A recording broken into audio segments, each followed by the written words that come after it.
Cette troisième randonnée en Charente se déroule à l'est de Cognac, précisément en Grande-Champagne.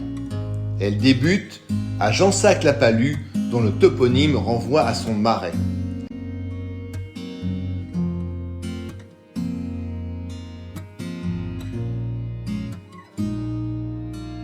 Derrière l'église Saint-Martin, avec sa façade à 3 étages richement sculptée et de pur style roman saintongeais, se cache son gouffre, une importante résurgence qui donne naissance à un petit affluent de la Charente, le Ry. Les eaux pluviales et de ruissellement qui disparaissent au travers du calcaire crayeux fracturé de la Grande Champagne réapparaissent à la faveur de belles résurgences comme ici au gouffre. Fraîches et limpides, ces eaux vont s'avérer propices ici à l'établissement d'une pisciculture artisanale.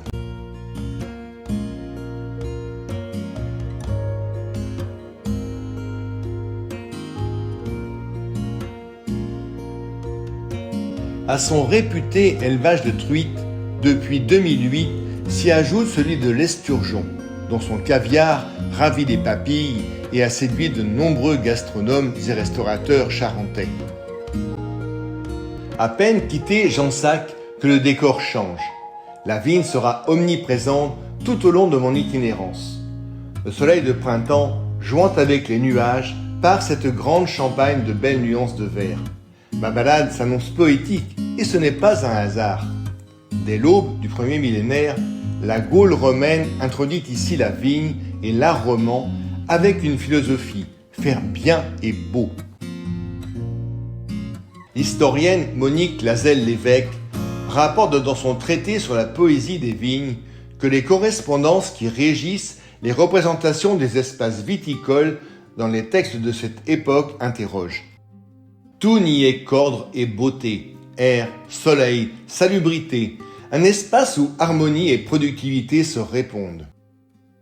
Varron, l'écrivain, et Virgile, le poète de la Rome antique, déjà chantaient la vigne comme l'espace symbolique où l'ordre prend forme dans le carré parfait, cette figure sublime de l'harmonie géométrique chère aux anciens.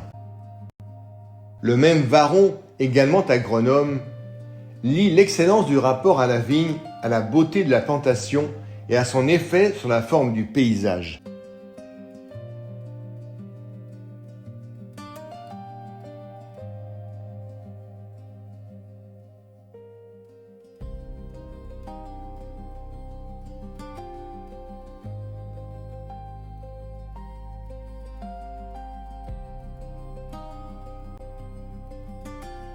Pour conclure, Virgile écrit que le dur mais créateur travail des champs participe de la beauté du monde.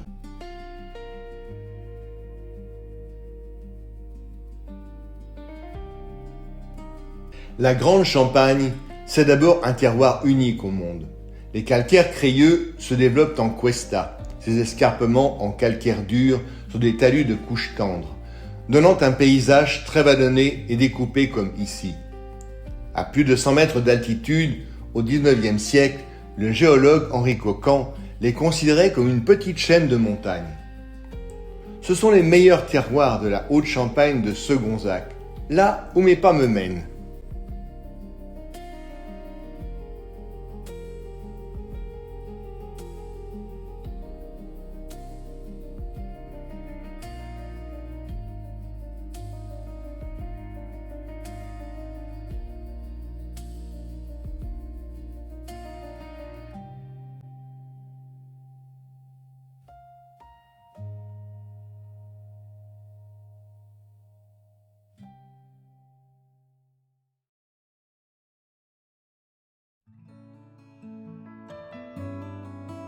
Ne soyez pas surpris si à Segonzac on vous dit « Bienvenue dans le monde du bien vivre ».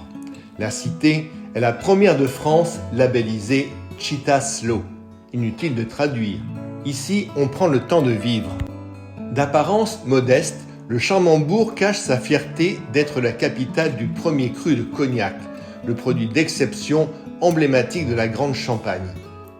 Intimement lié à la cité, le nom Frappin se révèle dès la place de l'Hôtel de Ville. Il faut se rendre derrière l'église Saint-Pierre avec son clocher-porche surmonté d'une flèche en forme de pomme de pin pour découvrir l'histoire de la saga Frappin.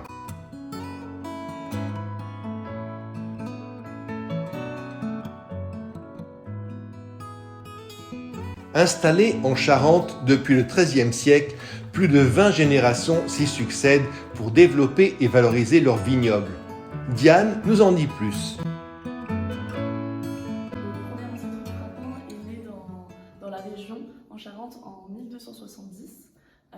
Et donc, avant de produire du cognac, c'était d'abord une famille de viticulteurs qui produisaient du vin. Et ensuite, c'est à partir du milieu du XVIIIe siècle que la maison a commencé que la famille a commencé à distiller son vin et le faire vieillir pour produire du cognac. Et au milieu du XIXe siècle, la marque Frappin s'est créée avec Pierre Frappin. Un autre illustre personnage apparaît dans l'histoire de cette grande famille. Vous l'avez reconnu. Il s'agit de François Rabelais. François Rabelais, donc, qui était directement lié à la famille Frappin, puisque c'était le fils d'Anne-Catherine Frappin et d'Antoine Rabelais. Donc c'est un personnage très important pour l'histoire de la maison.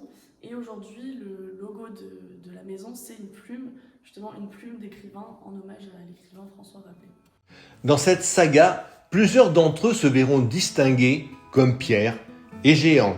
Celui-ci nommé Maître Queux en 1534, comme le précise Diane. Exactement, oui. Nommé par François Ier, Maître Queux sommelier. Et oui, il y a plusieurs personnages dans la famille qui ont justement des titres. Il y a également un autre Pierre qui, lui, était apothicaire du roi Louis XIV. Ce fameux Pierre, apothicaire du roi, a reçu ce blason de la part de Louis XIV en 1697. Et donc dessus, on retrouve la fleur de lys pour la royauté et deux arbres. Donc c'est une espèce française qui s'appelle l'épidodendron, qui n'existe plus aujourd'hui, mais voilà, c'était le symbole des apothicaires à l'époque. Et donc ça a été le logo de la maison jusqu'à il y a une quinzaine d'années. Parlons maintenant eau-de-vie, et plus précisément de rancio charentais. C'est l'arôme caractéristique du cognac vieux, notamment ici en Grande-Champagne, dont il en fait sa réputation.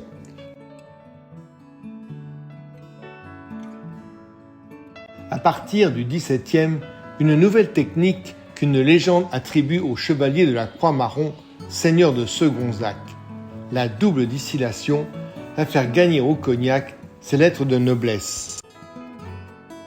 En 1870, sur le terroir familial de Fontpinault, la crise du phylloxéra frappe. Pierre Frappin, qui avait foi dans ses vignes, est un fervent partisan de la greffe sur bois américain. Audacieux, il greffe avec succès des millions de plants pour refaire son vignoble et se voit récompensé en 1889 lors du comice viticole de Cognac. C'est un nouveau départ. La même année, il obtient une médaille d'or lors de l'exposition universelle de Paris et rencontre un certain Gustave. Écoutez la suite. Donc ici, vous avez un chai d'assemblage. Oui. Et donc, je vous ai parlé de Pierre Frappin, qui a participé à l'exposition universelle de Paris en 1889. Et donc, c'était également l'année de la Tour Eiffel. Et sur place, Pierre Frappin va faire la rencontre de Gustave Eiffel. Ils vont devenir assez proches. Et 3 ans plus tard, en 1892, les équipes de Gustave Eiffel vont venir ici pour construire la structure de ce chai. En 1888, la maison de commerce Cognac Frappin est créée. Cette Panhard Levasseur va alors contribuer à la notoriété de la maison sur les routes de Charente. Très bien. Aujourd'hui, la 21e génération, conduite par Jean-Pierre Cointreau, contribue à la notoriété de la marque avec la même philosophie que celle des pionniers.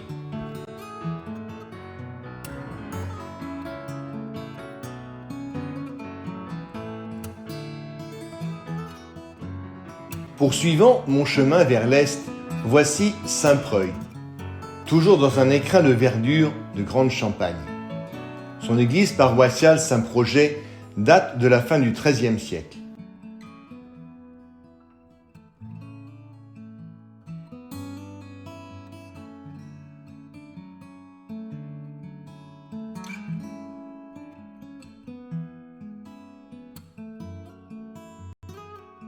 Après ma traversée de la forêt de Saint-Preuil, Bouteville est ce joli village accroché à une colline culminant à 152 mètres au milieu des vignes et dominé par son imposant château.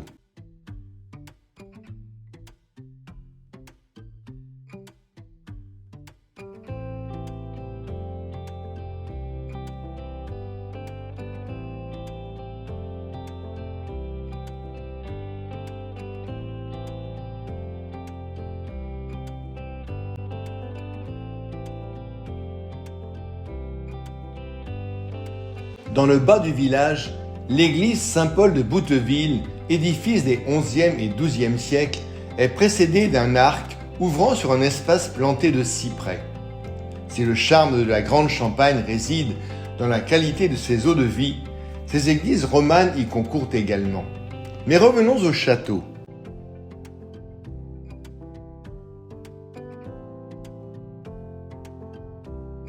Construit à l'emplacement d'une villa gallo-romaine, il semble avoir été édifié vers l'an 1000.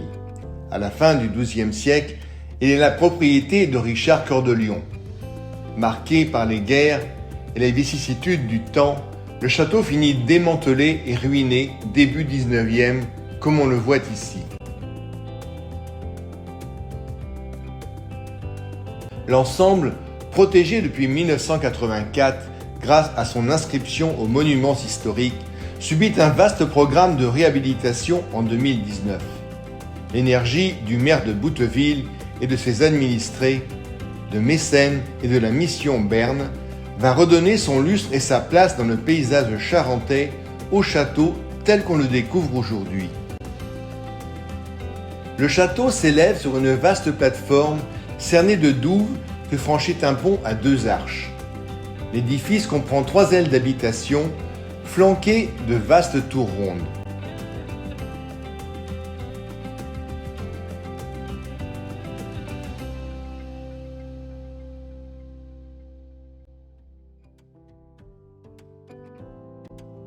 Depuis sa cour carrée, au centre, l'aile nord dévoile cette façade dont les créneaux sont rehaussés de cartouches baroques et les murs piqués de gargouilles terminés par des masques humains.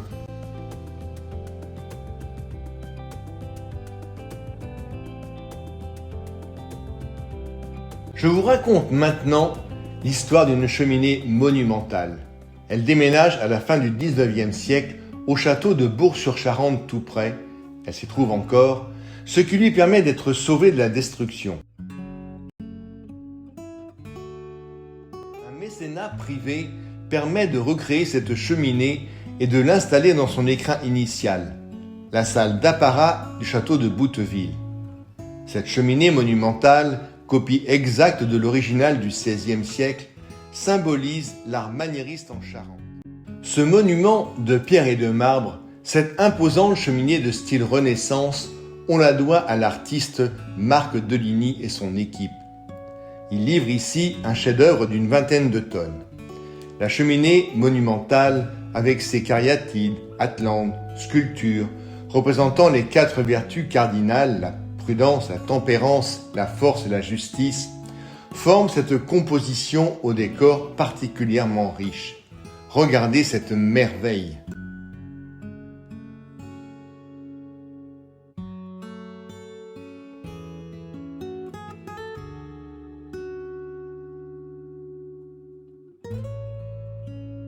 La cheminée de Bouteville raconte bien plus qu'un décor de pierre. Elle incarne une œuvre sauvée, déplacée, copiée et transmise. Une histoire de renaissance qui fait du patrimoine un héritage toujours vivant.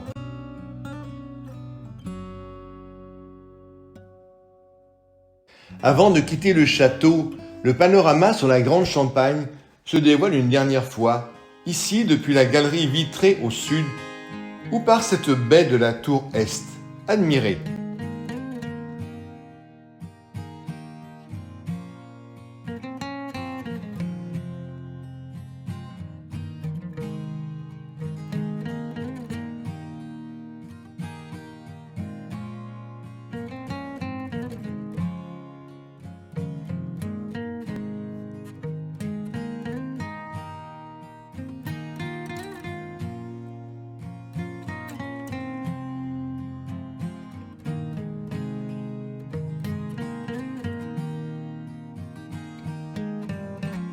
Après les cuestas de Grande Champagne, voici l'escarpe de Châteauneuf, connue ici comme la Font qui pisse, un nom évocateur de la source qui jaillit au creux d'une faille.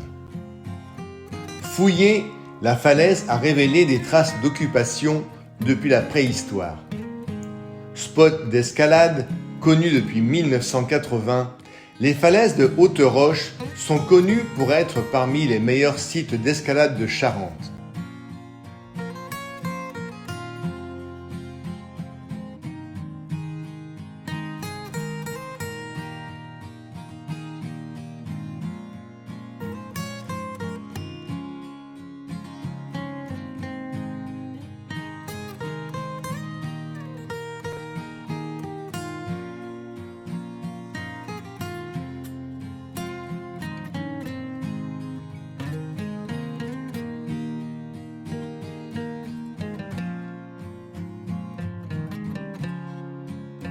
Classée monument historique en 1875, l'église Saint-Pierre vaut le coup d'œil, en particulier pour son cavalier décapité du frontispice qui représente probablement Constantin, libérateur de la chrétienté. À Châteauneuf, le cavalier Constantin est un des plus intéressants en Poitou-Charentes avec celui de la cathédrale d'Angoulême.